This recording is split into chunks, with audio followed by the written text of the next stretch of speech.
And you put it on the chat. Which page? Page 118. Shema Yoma. Yeah. I'm putting it on the update.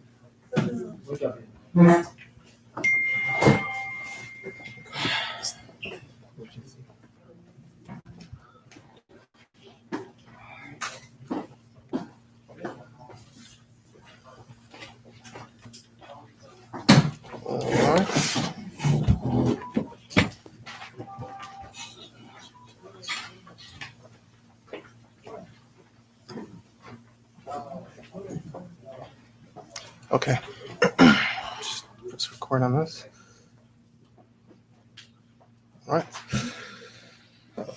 Rambam Yemi for Monday. Yud Gimel Menachem of Tafshin Pei, the third Perek Shlishi of Hilchos Deios. So just to recap, in Perek Aleph, the Rambam explained the whole concept of Deios, that they're traits, they're midas. Every midah has its extremes, and then you have the middle. And he explained that to go to the extreme isn't healthy. Chacham is all the way smack in the middle. A chassid might go a little bit in one direction, but in a good way. And a person can train himself through his behavior to acquire the right trait.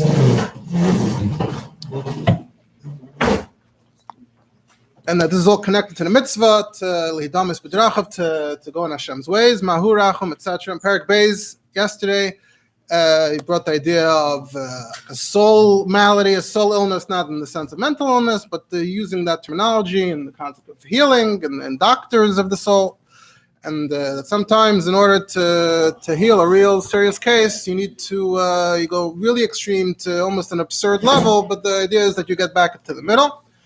And then in the Yamul of yesterday, he said that actually when it comes to haughtiness and kas, you shouldn't be in the middle, you should really be on one end.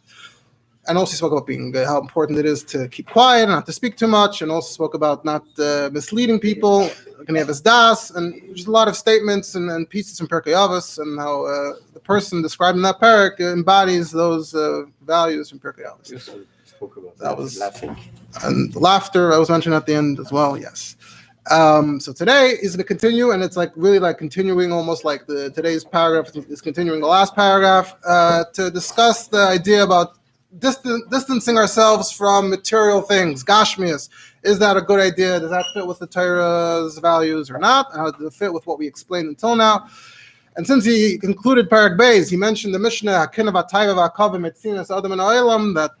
and kavod, desires and honor, can destroy a person. So that's exactly where he picks up again today with Perek Shlishi. So Lach Aleph, Shama Yoimar Adam. So maybe a person will say, since we just said in the end of Perek Beis that taiva and kavod are bad, and can destroy a person. So what I'll do is, with this too, I'll go to the extreme, and I'll go to the opposite. That's the it's the same terminology he used in the previous paragraph. When he spoke about kas, he spoke about the valeif. He said, so you would come possibly to the same conclusion. Maybe this is also on the list of things that really, according to Chazal, according to Torah, we should actually go all the way to extreme. Because in the beginning of Perek Aleph, he mentioned this as one of the Deios. In the beginning of Perek Aleph, he said, Yeshu bal taiva, that some people, they're always desiring their father, chasing their desires. Yeshu tahar guf b'yesir, and there's some people that are so pure, he doesn't desire even the minimum that the body needs. That was what he described in the beginning of Perek Aleph as one of the two polar extremes of this trait. And then later on he explained that the Beinin is what's the middle path of this Deya, to only desire the things that the body needs, that you can't live without.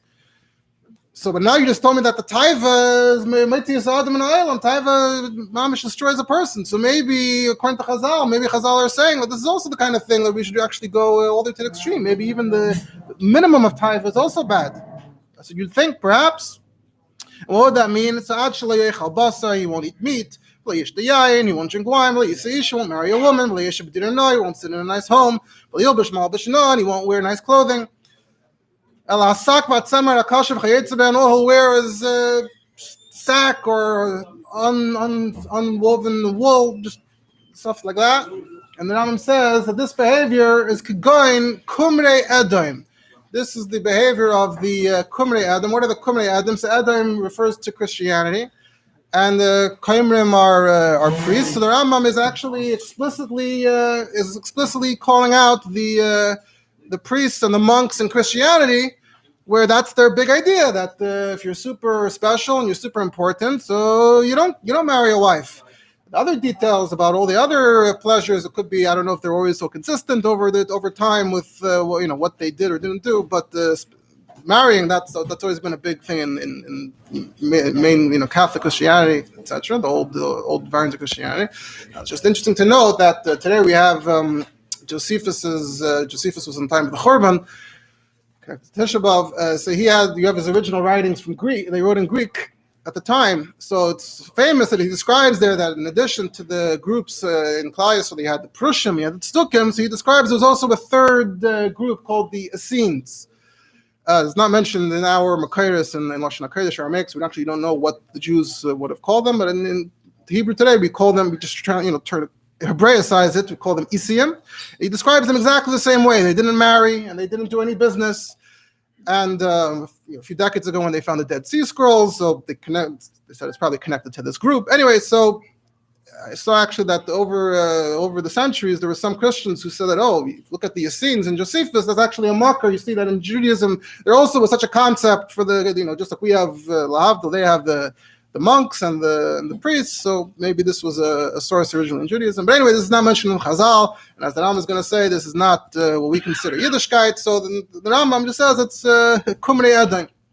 So anyway, that kind of behavior, Gamzu Derech Rahi, but also Leilach Ba. It's also a bad path, opposite of a Derech Tova, and you should not go on this path. Do not take this to extremes.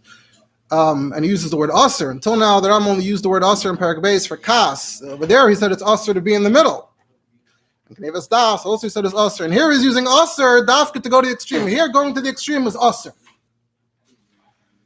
And as he did in the previous Perek, the Rambam is going to rely on statements from Chazal, and he's going to bring a famous one here about the Nazir. So the Rambam says, someone who follows this path is actually called a sinner. So it says regarding a Nazir, so when you look in Torah, so the general sense you get from Torah is that a Nazir is a very special person.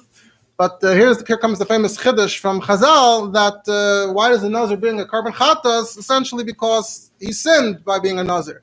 So what does it say? It says v'chipar olav ma'asher chata al hanafesh. Now the original context over there in Parshas Nasai, the Parsha of the Nazir in Parshas Nasai, is actually that it's specifically referring to the case of Chiyamus Meis. That if someone died and the Nazir became Tamei, and he brings a chatas, and then it says he should bring a chatas ma'asher chata al hanafesh. You look in Rashi there. So Rashi says, "Mashachat al nefesh." The simple idea would be shlei nizir with tumas hametz. The sin was that he wasn't careful, he got tamei. But then Rashi says, no, but Chazal said, "Belazar kapereimer should seer atzum and ayay." Nothing to do with getting tamei, just in general that he deprived himself of wine. And really, it's true that a regular nazir also brings a chatas. So what do Chacham say? I'm no Chacham. Umayim nazir shlei perish alam and ayay and tzarach kapara. So Chazal say that this is Blazer ben Kapper in I believe in Tainus, that if a Nazir only deprives himself of wine, he needs a kapara. So for sure, if you deprive yourself from everything or anything, so that's a kal v'chomer. So this the Rashi there, the Rambam. So this is all in Tainus. So obviously, this is a sort of a complex subject. Tosfos right there in Tainus say that regarding a Nazir itself, it doesn't say that So it sounds like you should deprive yourself of wine. It is a positive message. So of course, it's much more complex than that. And over the generations, there were different approaches. And Chabad itself, over the generations, the concept of Askafia, and I'm just pointing it out very quickly. But here we're just going with the Rambam. The Rambam quotes this without comment. That's it. You shouldn't deprive yourself. And he clarifies even more with another quote from Chazal. Therefore, Chachamim, the sages decreed that a person should not deprive himself except from the things that the Torah itself said that you should deprive yourself. And you shouldn't be piling on extra oaths for things that were essentially permitted to you. And here is another quote: it's not enough what Torah asked for you. There aren't enough Yisurim and Torah that you have to add more things. This is a famous Yerushalmi in Nedarim, and the context there is Nedarim, and it's a statement against Nedarim in general, not just a Nazir. Again, it's more complex, and there's actually a Sikha I have copied here. Maybe I'll say it at the end, where the Rebbe quotes different Rambam himself says different things about Nedarim in different places, and how the Rebbe in Chassidus sort of makes a say there in this subject. So for now, I'll continue, I think, here. And now he brings the Rambam quotes to what Chazal say regarding fasting specifically. But klal hazeh, so included in this, elu shemis'anin tamid, those who are always fasting, einam b'derech teva, they're also not on the right path, they're also not on the good path. Asru chachamim she'adam mesagav atzim b'tainis, and the sages forbade that a person should be torturing himself with fasting. That's also from the same Gemara in Tainus. It said, Omar Shmuel kol yeshev b'tainis nikra chayte. If you're always fasting, you're a sinner. Then it says, that's the same idea as the Nazir. That's where the statement about the Nazir comes in. All right, so you have to be on the Derech Teva. The Derech Teva is, previously used the term Derech Teva for those who go on the middle path, or for Kas who go on the extreme path. So here, if you fast, then you're not on the Derech Teva, as we've described it and explained.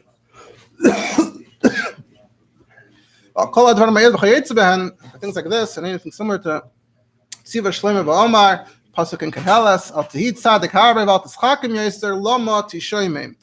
So there's no, I don't know if there's any special context there, but the idea here is that sometimes being too much of a tzaddik, you feel like you're doing what's righteous. Too much of that righteousness isn't good, and it actually ends up in desolation. It's not a good outcome.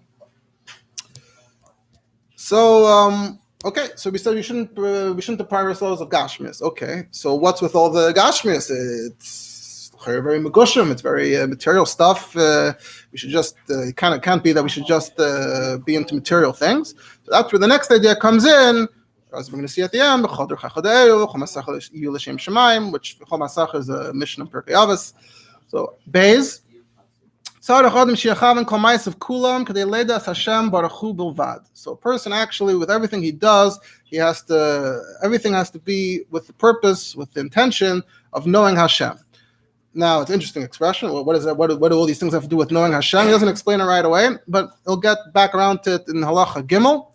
And first, he's going to set out to define how the attitude towards Gashmi should be, and then Halacha Gimel is going to get back to explaining what the deeper Kavana is, how it connects to Leidas Hashem. So for now, he's just going to explain what the attitude to Gashmis is. So v'yiyeh shiftoi v'kumai v'diburai, he's sitting, he's coming, he's speaking. Koyelu umas zeh hadavar, it should all be revolving around this. So it's not mindless, but it's all part of a calculation. It's all part of an agenda. What are you doing? Keitzad, how does this work? Sheyisa v'yitein. So if someone's doing business or someone's not doing business, he's a worker, he gets a salary. His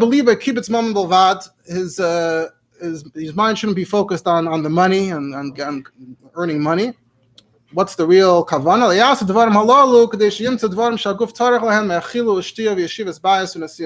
Why are you working? Why are you doing this business? It's all to get to the main thing. What's the main thing? So for now, we're going to say the main thing is whatever your body needs. That's eating, drinking, having a home, having a wife, a family.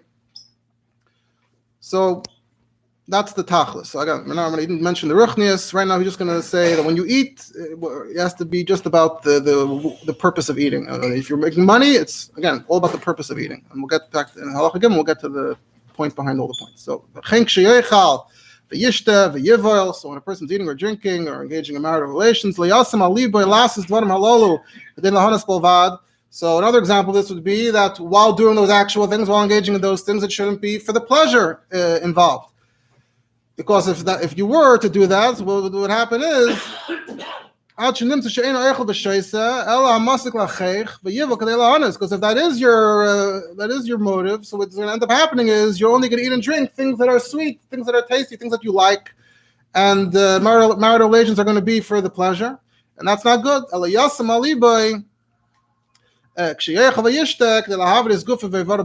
you're doing those things, the focus should be, why am I eating and drinking? in order to be healthy. So why am I earning money? In order to eat and drink. Why am I eating and drinking? In order to be healthy. So it's things that are essential. You have to focus on the fact that they are essential and not to get sidetracked with the side things, and pleasure is considered a distraction from the real purpose here. So like as we're saying, so it's not just a matter of intention. It actually has a practical ramification. How you're going to go about the eating and drinking will be different depending on your mindset. So, therefore, he shouldn't eat everything that his palate, his mouth desires. The way the dog and the donkey do. So if the Rambam is using that as like a model of those who eat for pleasure, not for what they need, which is interesting because you think so. I think today you imagine animals that they focus sort of only on their essential needs. They don't have the complex desires. They focus more on survival. But I guess domesticated animals, if you have animals that live with people, over time they could develop preferences, and someone who lives around animals, you don't want to be in the same category as the animals. So not to be like those. So you should only eat things that are helpful, that are useful, that are beneficial. And so there's going to be a rule. As long as it's beneficial, doesn't matter if it's bitter, doesn't matter if it's sweet, doesn't matter if it's tasty or not. And conversely, don't eat things that are harmful, even though they're sweet. So your question shouldn't be, does it tasty or not? I don't care if it's harmful. The question should be, is it beneficial or harmful? I don't care if it's tasty or not. It gives an example for that. Ketzad. And here the Rambam starts already bringing in some of his medical content, which seemingly is not necessarily from Chazal, but possibly from his medical knowledge, his medical background, like we mentioned yesterday already. The Rambam started mentioning medical in the beginning of the Perek about those who confuse sweet and bitter. So the Rambam says, for example, Ketzad, Mishaya B'sarei Cham, someone who has a warm, his body is warm. So for him, I prescribe he should not eat meat. He shouldn't eat honey because that's going to exacerbate that warmth. And he shouldn't drink wine. And it says, so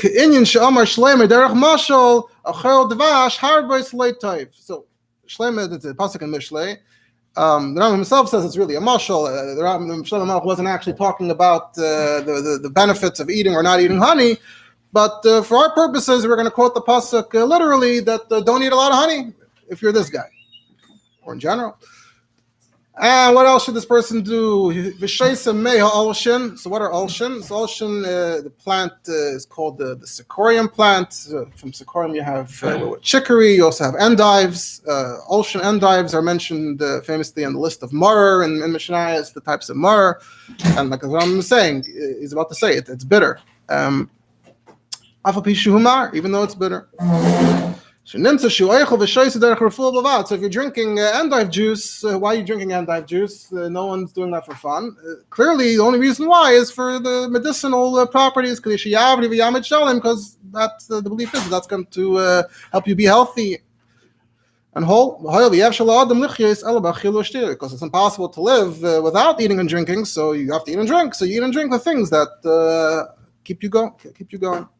So it's all about a utilitarian approach where it doesn't matter, is it geschmack, is it not? It's just about what can you get out of it.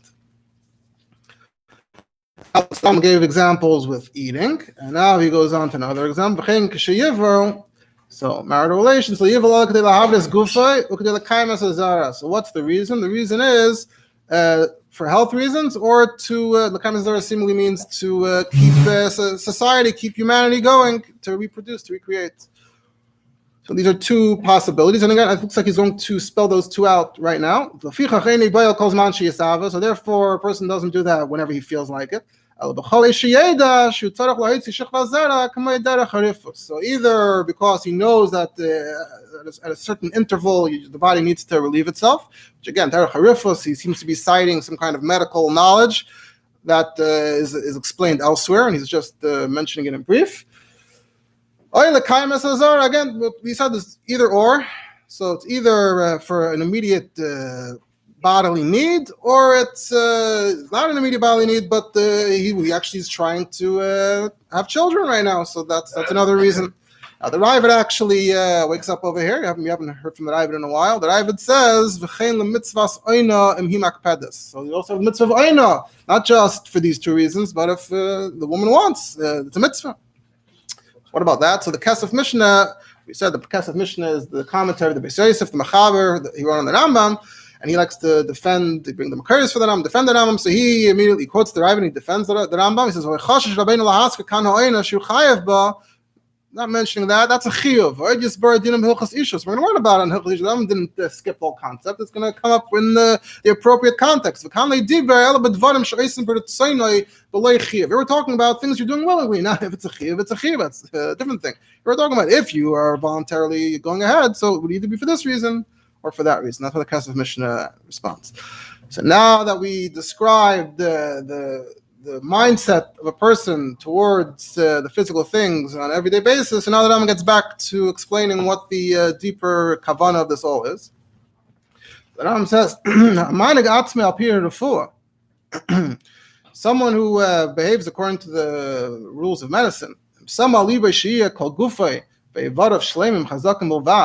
the whole reason, the whole purpose that he's thinking about is that his body should be whole and healthy, right? Because nowadays, and surely over generations, you have people that are very into having a healthy lifestyle. You don't have to have Chazal and Torah and Rambam to get into a healthy lifestyle. But if that's all you have, if all you take is the healthy lifestyle part of it, so you're also essentially thinking the whole day about Gashmias, about material things.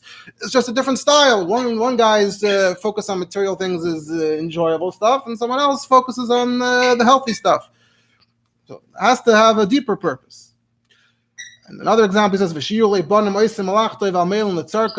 a person is having children. Okay, it's utilitarian. Why do I want to have children? I want children, they should do work for me. They should do chores and errands for me, right? So, because once upon a time, even up till about 100 years ago or so, many children were sort of used in that kind of way. They were used for chores. And today, not on that level, but maybe parents have more of a dakus a little bit, not the right reasons. But so he says, this is not the right way to do it. Why do you want your body to be whole and strong? Back to what we started with, that you should be able to focus, your soul should be able to focus on knowing Hashem. And you can't focus on intellectual pursuits if you're ill or one of your limbs is hurting.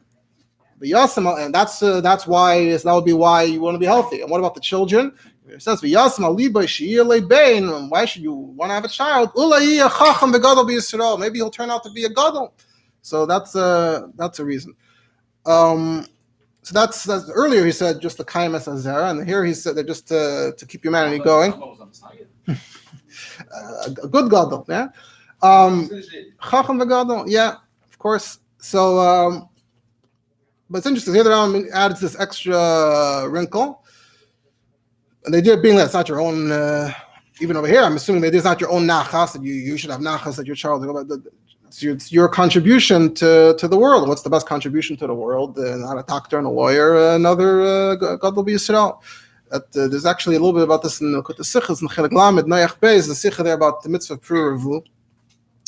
And he quotes from Hilchos Ishus, Shekol HaMeisav Nefesh Achas MiYisrael, Ki'ilu Bana Olam. So there he says that every child you bring into the world, like you built another world. It points out that here the Rambam mentions this idea that you're having a mind that the child should be a chacham, a gadol b'Yisrael. So the Rabbi said, explains over the period of a the mitzvah of procreating. That's about just binyan ha'olam. You want to bring more people into the world. Here the Rabbi says this is your personal kavanah. So perhaps what we can say is that this is sort of a parallel to the food. You eat in order to be healthy, and then what's the deeper meaning? You have to have a deeper meaning. So the deeper meaning is to serve Hashem. So what's the immediate reason why you're having children in order to add children to the world? What's the deeper meaning? There has to be something deeper. So that's the Rambam said. The deeper meaning could be Sheyeh Chacham Gadol B'Yisrael.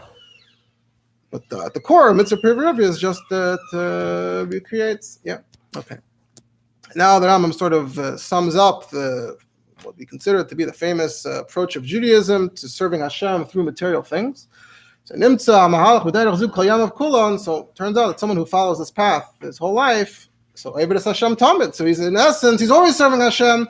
Even when he's doing business, when he's engaging in marital relations. Even then, even in those things which you wouldn't immediately consider, you wouldn't think that those would be ways of serving Hashem, but it is. Why? Because what's his whole thought process the entire time? It's all to get the basic needs, the basic necessities, and the point being that the body should be complete to serve Hashem. Again, you see the double that number one, you need your needs, and why do you meet your needs in order to serve Hashem? So that was all in the context of doing business and eating and marital relations. Now it goes even further, even sleeping, which is completely passive. And even when a person's sleeping, if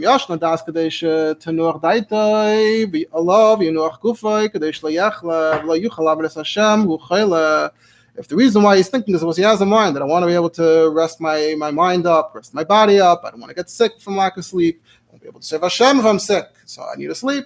So nimtza sheina shalai. Even the sleep, even by completely being passive and sleeping, that's also serving Hashem. Regarding this, Chachamim said that Perek that everything you do should be l'shem shemayim. It brings the pasuk from Mishlei. I'm just gonna, since we have a few extra minutes, I'll say from the Sikha about the Yechem Asher Asa Torah. So yeah, these of course are very, very fundamental, basic ideas. And of course in Chabad, especially there's a whole Torah from the Rebbe about that. So like I said, I think tomorrow I'm going to go to Perek Chamishi. Perek Revi is very lengthy about the medical things. So I think we want to get back on track tomorrow. Just to add this from the Hilchos, so in Likud Hilchos Chei Lamed Gimel Matos, there's a whole seif that sums up the whole the contradictions about the Yechem Asher Asa Torah. The Rebbe says there that the Teichen Inyan Hadarim, what's a neder? So a person is prohibiting something that in essence should be permitted. So you see different approaches in Chazal, and even in the Rambam himself, you see three halachas. In Hilchos Nadarim, Perek Yud Gimel, the Rambam says that Misha Nadar Nadarim B'dei L'chein Deios L'taken Ma'asav Arizah Zarazim Meshubach. If you're making Nadarim in order to adjust your traits to make sure you're on the right track, as we described over here in Hilchos Deios, Zarazim Meshubach. That's great. You're on the ball. You're doing a great job. Someone who was eating a lot, so he promises, I'm not going to eat meat at all for a year or two, right? We said to go to the other extreme. So how do you go to the other extreme? You make an oath. You're not going to eat meat.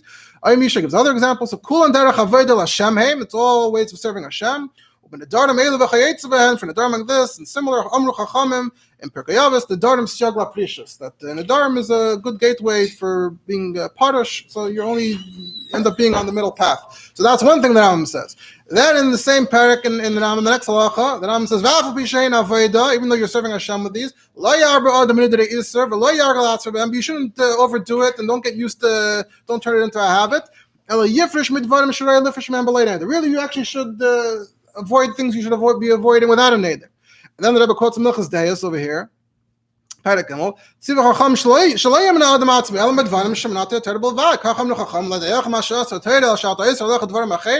So three different statements in the Rambam. Yenadar, or the idea of Nadarim, but without making a neder, or not depriving yourself at all. So the Rebbe says here we see there are really three different paths in Avodas Hashem. Precious through a neder, precious without a neder, or no precious at all. So what's the explanation? So the Rebbe says this is the explanation of Chassidus. In the footnote, the Rebbe says, look in the Torah, it's a matis discussion. The Dharam, the Rebbe Rashab, other sichos of the Rebbe. Okay. So what's the? How do we reconcile everything? So someone's on a very low level in Avodas Hashem, so he does need to deprive himself of material things because he's chasing meisros, he's chasing the extra permitted things. It's dragging him down even more and more. It drags a person down. So the person on his own, he's usher v'kosher minyani ha'ilam. He's tied. He's locked up with things of the world, material things. So someone like that, he needs a neder in order to force himself to bend his will, because he knows his will really is to continue. He's really tied up in this stuff. Only the neder is going to force him to cut himself off. So someone like that, he's serving Hashem, he's strengthening himself through an Eider. What's the next level that Rebbe says? Someone who's not chasing Maestris, he's not chasing the extra stuff, so he doesn't need an Eider. But still, since he didn't reach a high level in Avodas Hashem, so he's still willingly, voluntarily avoiding, without an Eider, certain things that are permissible. So that's what the Rambam says. The next halacha,